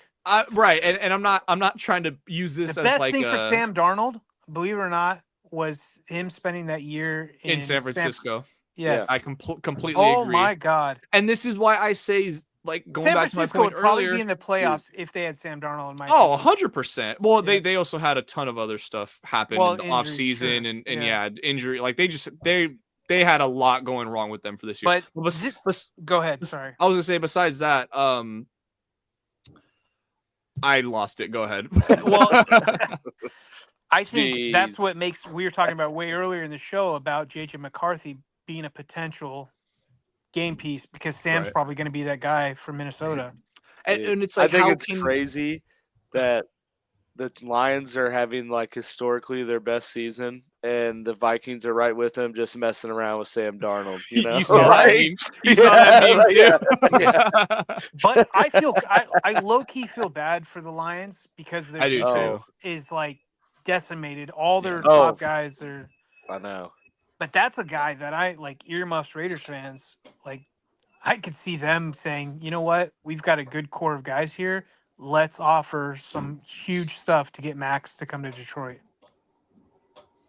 And I mean, I hate to say it, but as Max, I would take that if he wants to win. Because I'm sorry, it's not going to happen with the Raiders. The Raiders are going to enter. A few years. No, and by the time they are maybe relevant and competing again, he's going to be well on his way to back end of his prime at best case scenario. He's going to be well on his way to signing up for this gold jacket, which he well deserves, in my opinion. Completely agree. The answer is yes. Crazy too is the Raiders have. They got what's his name, Wilkerson or whoever. Wilkins. Wilkins, and I mean they lost him super early, and then Tyree Wilson, I think that's his name. I don't want to call him a bust yet, but he's looking like a bust. And that's the guy I wanted to come to the Chargers, and thankfully he didn't. So we're gonna kind of move forward here a little bit, and we're gonna talk about the Broncos Chiefs game coming up between Alex and myself. This is going to be an interesting one. There is some kind of snarky comments by some where it's going to be the Chiefs JV team against my Denver Broncos. I don't think it's going to be quite like that. I think that the Chiefs have learned their lesson by reading the room and the stats. Well, real quick before you go into your game, I know this is the thing that people need to understand. When they say, "Oh, we're going to rest our starters," there's a clip that just happened between Bill Belichick and Jim Harbaugh. Mm-hmm. They're like, there's only 7 guys that you're sitting. Yeah. You only have 7 spots. So like this whole like notion that you're going to be able to rest all your starters is a fallacy. It's complete nonsense. So there's only a few guys and that you're going to sit that you say is better than everybody else. And for the Chiefs, that's probably Mahomes and maybe Kelsey. A couple of guys on. I think maybe. Yeah, Chris Jones, but that makes sense for injury, right? Yeah. So yeah, I think some of the most important pieces. Yeah, the other thing you're going to be able to do here with the Chiefs is you have 5 to 6 guys, 5 guys or so that you can choose to rest for sure, if you're concerned with injury and stuff. But then you also have another 2 practice squad call-ups that will help allow some of those starters to sit on the bench and maybe not get hurt or perhaps not play as much to limit injury, for example. And so I could see the Chiefs picking a couple guys from the practice squad that they really like that could even be elevations going into the playoffs if they think they need that kind of help at those specific positions. Get them real live game time action again and some reps, and make some decisions on what they want to do depending on where other guys sit, et cetera, et cetera. And so, I mean, but your point is completely, spot on and well taken, DZ, for sure, which is, you have a full roster of guys and you only have a handful of dudes that can actually sit. The rest of the guys that are playing are still very much the starters. Yeah.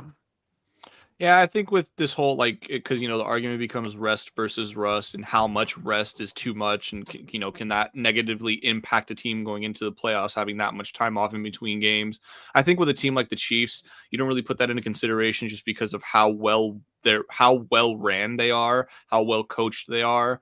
It's in their culture now, man. For the last 3-4 years. Winning's in their culture. In week 18. And I think them kind of showing the consistency from season to season, because we all know in the NFL it's hard every year, and especially in the Chiefs case, now you're getting every team's best, absolute best week in and week out. Teams are going to try and do things that they wouldn't normally do in a game just because you're the Chiefs, and they want to beat you that badly, and they need to go to unorthodox methods. Yeah. So just seeing how they've able to consistently build this and have that level of success year in and year out, I think it's people are making all this, hubbub about what's going to happen. I think regardless of whatever the Chiefs do, it's the right decision. And, Andy Reid at this point should not be doubted in his methods based on what, the Chiefs have done. No. But like I said earlier, I mean, the only person that he has confirmed is not playing in any capacity is Mahomes.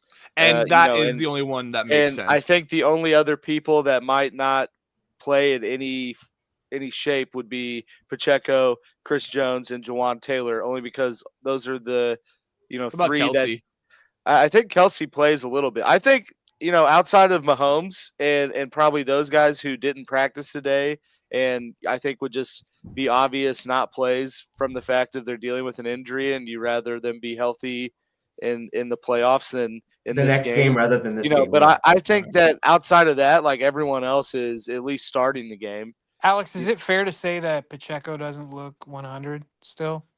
I don't know if it's. I mean, I think part of it is they're truly not trying to just get him right back into it. Here's your 20 carries. They're trying to be conscious of and still using Kareem Hunt. And, I mean, from my eyes, his explosiveness is still there. I mean, he's got it's still. You still see the explosive runs. I think it's just sometimes he would get those explosive runs from, just pounding 10 straight carries. And I think this game is going to be crazy because it's the an Broncos game. know what the hell's on the line, and I don't think the Chiefs have nothing on the line. It's going to be weird, man. I think the interesting component to it too is kind of like I said, this offseason, I truly believe there's going to be a purge of quarterbacks across the league. And so you got someone like Carson Wentz, who's still relatively young and has this potential that if he goes out there and plays well, his name could be in the fold of getting a Minshew type contract with someone. And so that's, the added component to it. But, especially coming from the Chiefs organization. Yeah, exactly. And as far as many Chiefs guys are bouncing around the league because you guys are keeping a big core with each other, in Kansas City. Yeah, and I mean he should still have most of the receiving weapons, so it'll be interesting to see how aggressive and open the playbook is for Wentz. Knowing that this is kind of this is an audition and let's I think they're gonna let him take a little more aggressive shots than we probably would if it was just I agree trying to play straight up. So that's why I think it's going to be an interesting game. I mean, Broncos are obviously 10-point favorites, which is wild. Really it is like 9.5. 10. Yeah, 10. They're 10. Oh my god! I mean, because Vegas is fully expecting the Chiefs to just bet the under. Trying. Yeah, 100%. Take those 9.5. I'm 1,000. Robert, do you remember we lost to the Chiefs against their backups? Yeah.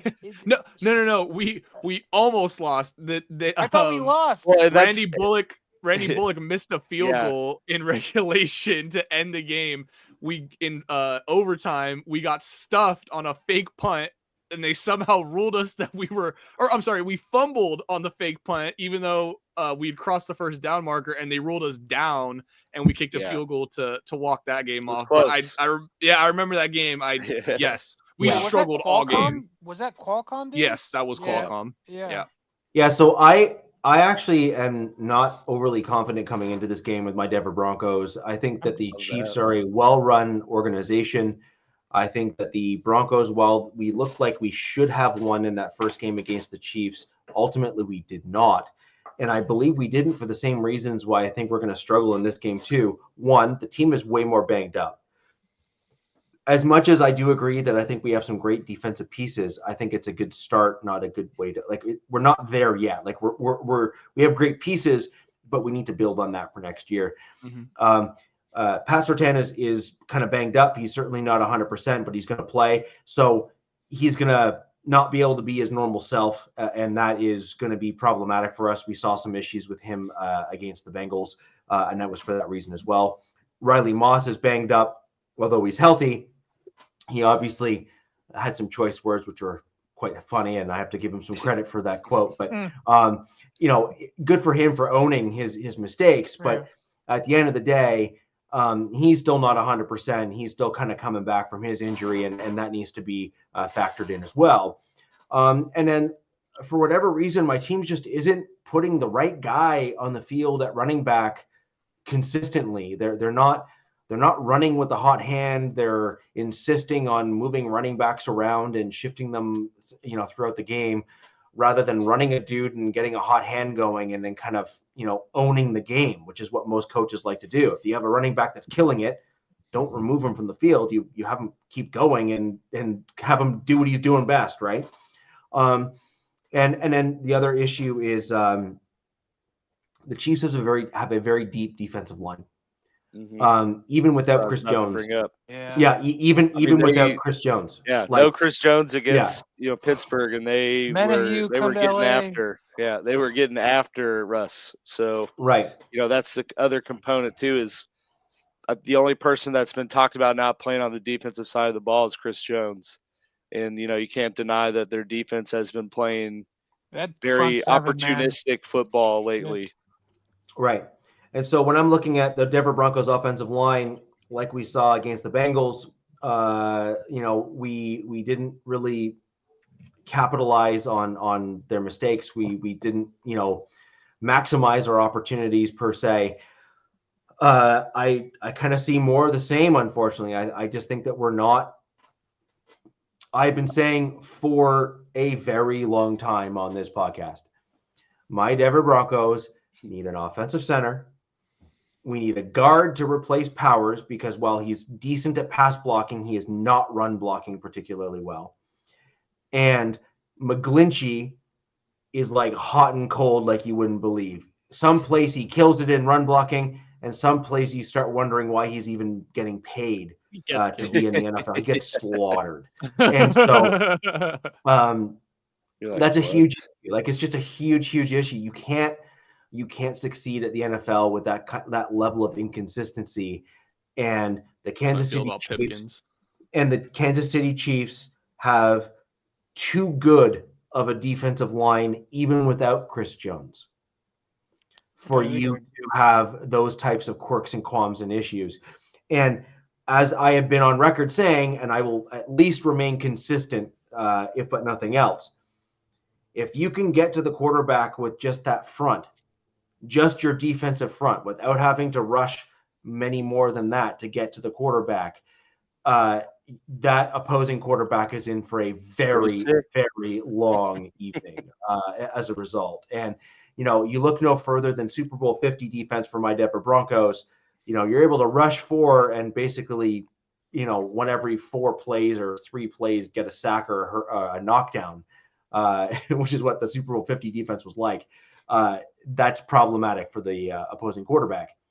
And I think the Chiefs I don't think they're not at that level, but they they're upper echelon at the NFL in terms of they were the second.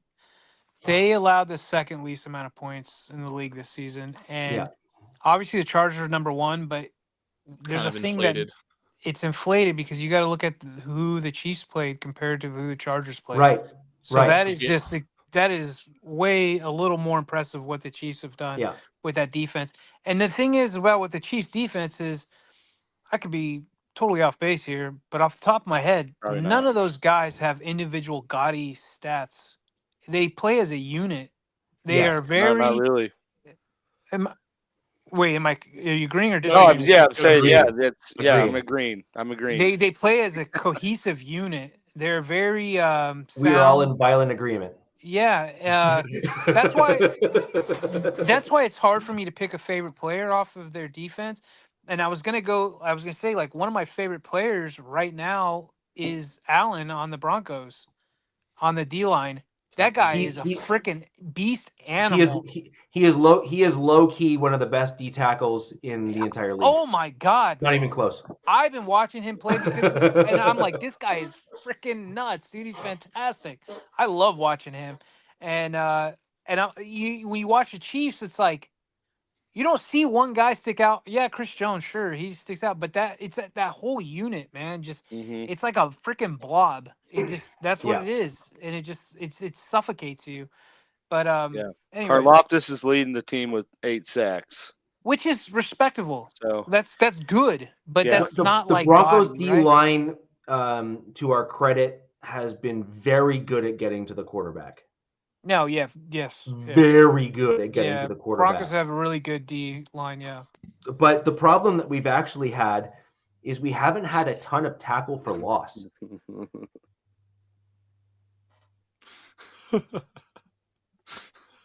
I mean, what are you guys laughing at? Comment? Oh, look at that. Yeah.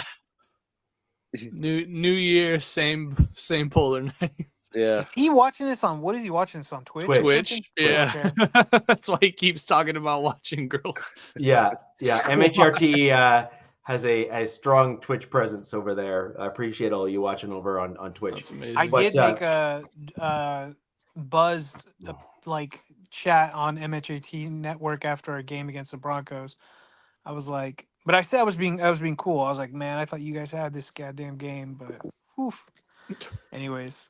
They were happy. I look. My thing here is I have the same concerns with the Chargers game actually that I have with the Chiefs game. Well, in this case here, Polar, based on what you're saying, it's the big things. It's the big things. But anyways, when we look at this game here, I see the Chargers have gotten they had a very good defense this year of in terms of points allowed, etc. Chiefs again are in a similar position, so I see this as a and we are all in the same division, so we are we know each other very well in terms of how we play and all that kind of stuff, right? And so that's why none of us want to see each other in the playoffs. No, either. None of us do, right? At all, right? And so the thing is we all have a good idea of who we are and what we can do.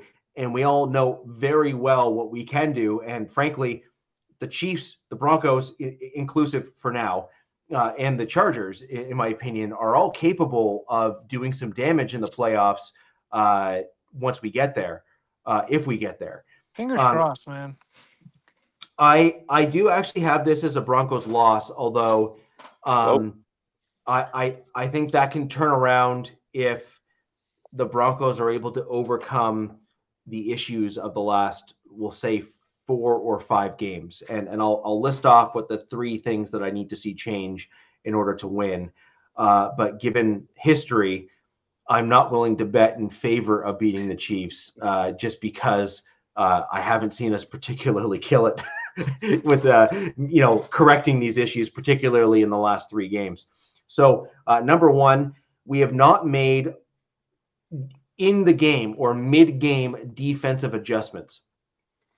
So we're very good at making halftime adjustments. right? So the Broncos come out with great halftime adjustments, and we do very well in that first like series or two, often keeping teams out of the end zone, 3 and outs or some variation thereof, or at least we look respectable, or field goal. We look respectable, right? Okay, cool, great. Problem is, it's after that first drive, right? Exactly what happened in the Chargers game. Exactly. It's the drive after that one. It's like, all right, so the other team now knows what adjustments you've made, and they're making the counter. Like, they went into half and they said, okay, if they do this, we're going to do this. And like, oh, we did that. All right, we're going to revert and we're going to switch and do the other thing. And then Vance Joseph's like, oh, I had to come up with the second thing. They're not supposed to do that. No. He's like, what do you mean they countered it?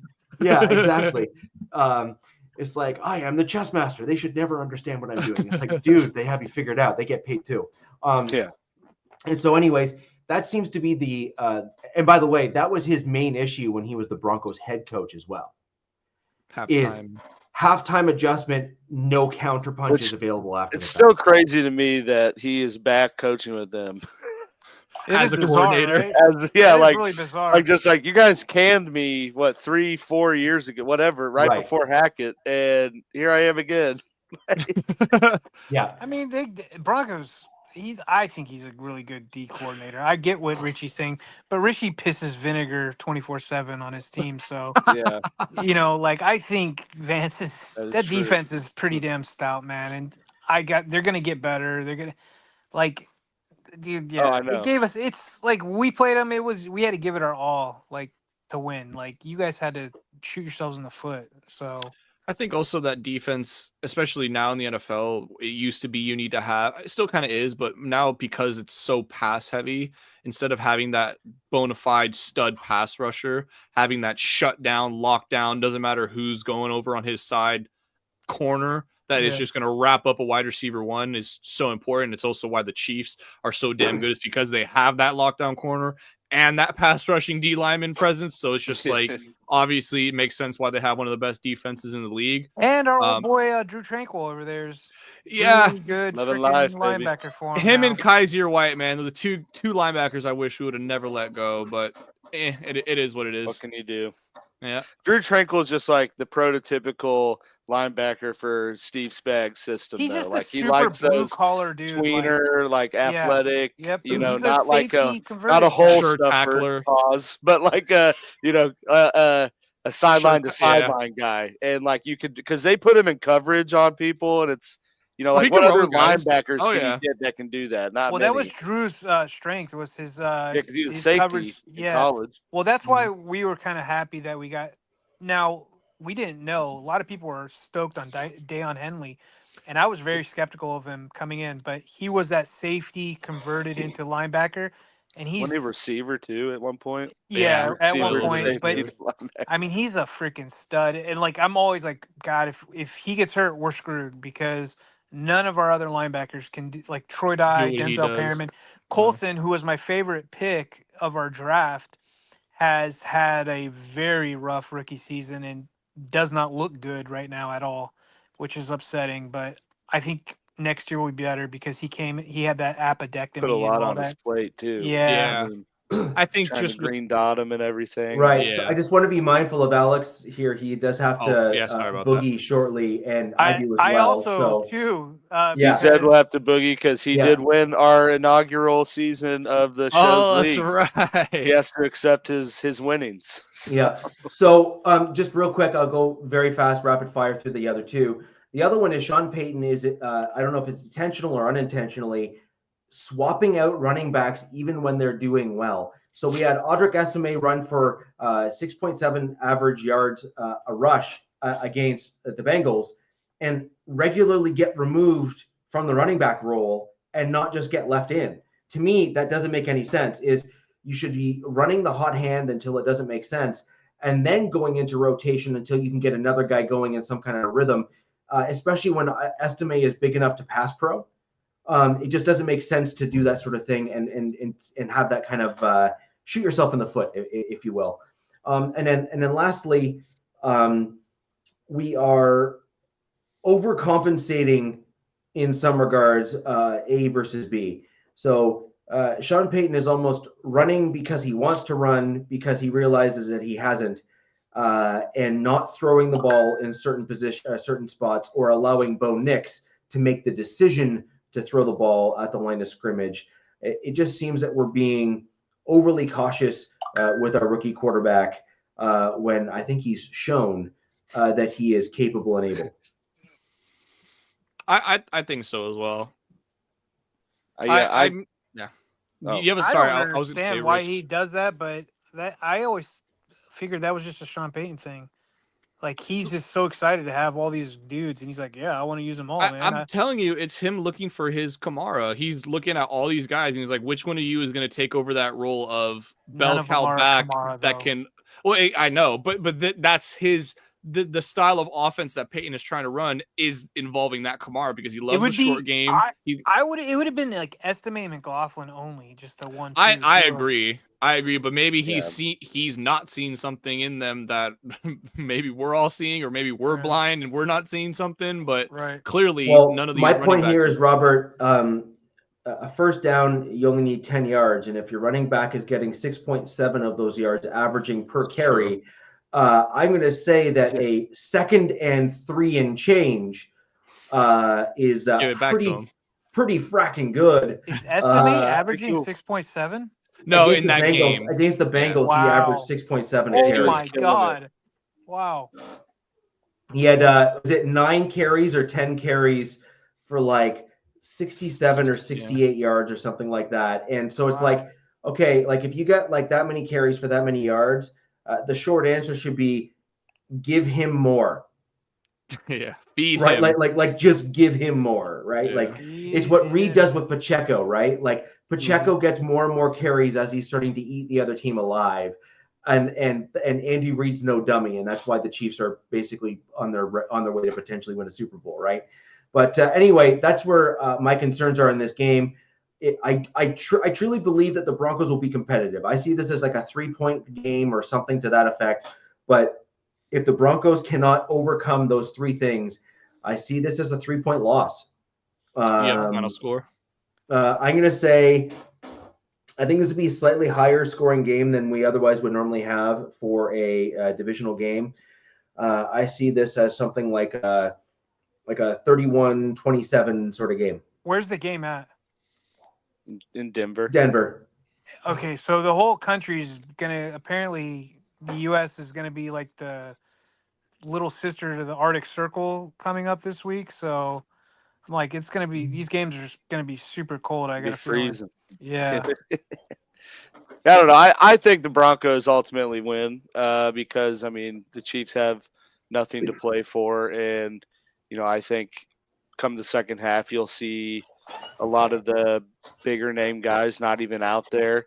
That's why I mentioned the X factor of it being Carson Wentz, because I think we've all watched Carson Wentz play really good football and really bad football. So, do you get pre-knee injury glimpses of pre-knee injury Carson Wentz out there, or do you get Jameis Winston, Carson Wentz out there that fumbles the ball trying to throw it, or scrambles around and throws a pick into triple coverage? And I think if you see that, I think it's a pretty comfortable Broncos win and playoff clinch game.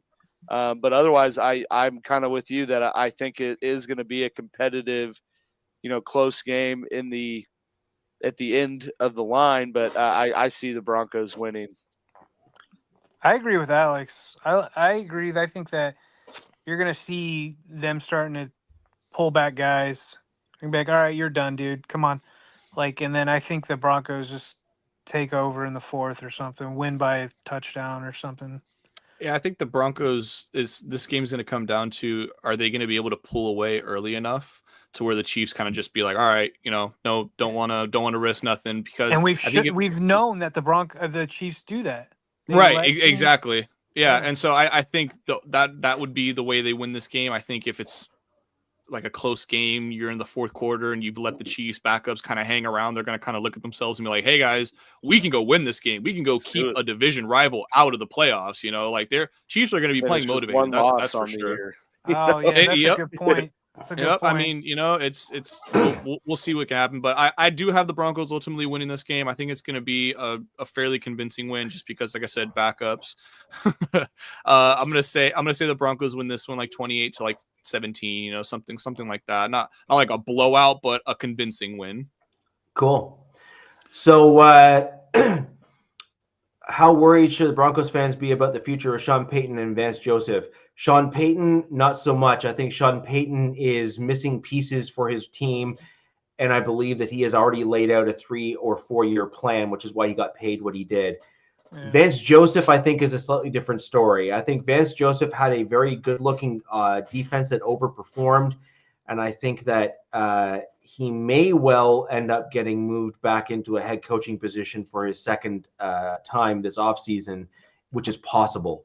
Now, that being said, it's also possible that the Broncos may look to low-key upgrade the defensive coordinator position if we see this fall off that we've seen in the back part of the season as well. And that would all depend on who's available, et cetera, et cetera, et cetera. But with regards to Sean Payton, he's outperformed as far as I'm concerned. He has a rookie quarterback, et cetera, et cetera. Mm-hmm. He's not going anywhere. Look, despite the fact that I am critical of my team on a regular basis, I want my team to get back to a winning culture and not being basement dwellers. I'm sick of it. But all that being said, Sean Payton has overperformed this year, generally speaking. With that in mind, guys, I do want to throw over to Robert and Dizak quickly to go through a quick rundown of the Chargers' last game of the season and go from there. Yeah, for sure. So this last game is going to be very dependent. Thankfully, the schedule played into the Chargers' favor pretty perfectly, I'd say. They have the Bengals playing on Saturday, so Chargers will know before their game if there's really anything to play for, if that 5th seed is acquirable pending a Steelers loss to the Bengals on Saturday.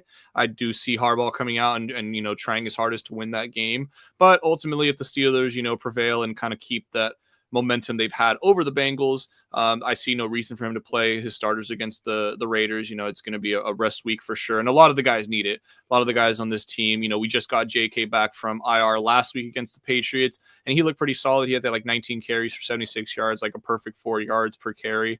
So I think getting him back into the rhythm of things will definitely help a ton. Disley is another guy we want to get back kind of healthy. So I think regardless, obviously the Chargers want a Steelers loss and the Chargers win. We want that 5th seed to take on Houston because they just look absolutely lost right now, and CJ's having one of the worst sophomore slumps we've seen in a while.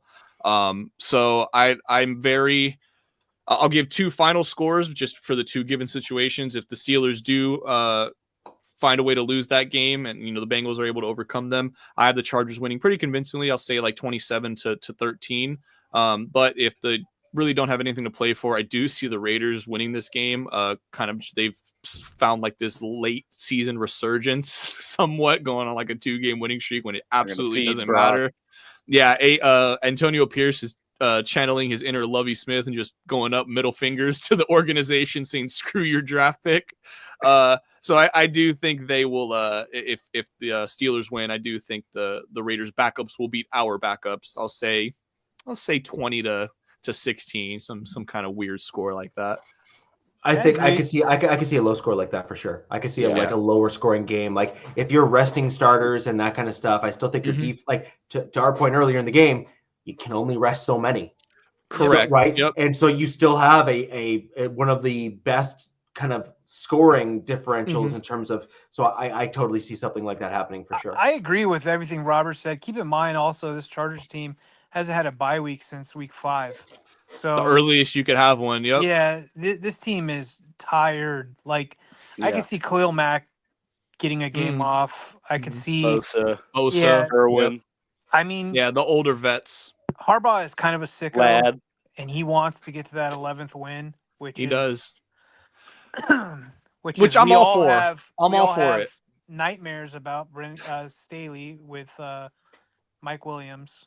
I will say the only difference with that is there was quite literally nothing to play for. Right, like we couldn't move up or down, at least like, and this is pending obviously a Steelers loss or win, but we can still move up technically. So, him playing the starters for seeding, and in this case, a much easier matchup with Houston versus either Baltimore or Pittsburgh, I am all for it. Now, if he starts all the guys after a Steelers win, maybe then we kind of have that discussion of what the hell are you doing? But we'll cross that bridge when we get there. So, ladies and gentlemen, that's going to do it for the show. Alex is going to leave just before we sign out here. But obviously 2 divisional matchups to end the season for the Wild Wild West, which is rather perfect given the fact that, this is a Wild Wild West and AFC West show. We're going to have a wrap-up show next week to see who's in and who's out. Maybe my Broncos are in the playoffs. Maybe we're not. If I'm right, I will be sending some golf emojis to some of the team there. But and if we're in the playoffs, I believe my team plays the Bills, and that's going to be a very interesting discussion because they are deadly right now in terms of how they're playing. But anyways, guys, until next week, where the West side is the best side. Peace! Fast lane when I pass in the street, bag of money in the passenger seat. Simcoe's been asking for me on the road from the west to the east. Way up, I might never come down, cause the coast racking up the flight miles. So high, I might never come down, so what, this is my lifestyle. Wait a minute, work hard for the car.